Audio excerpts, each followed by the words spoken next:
We're Team Bobcats in Outer Space Structures, and this is semester 2 of our capstone project.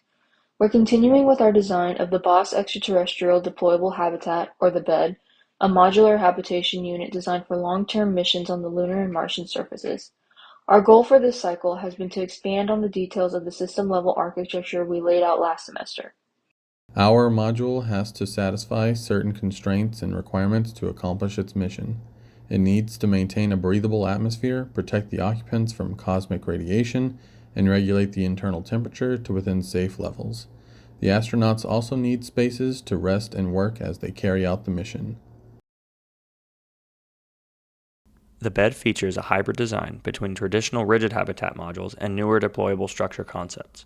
The walls of the structure are made of flexible materials that can be shipped to the mission site collapsed and deployed upon arrival.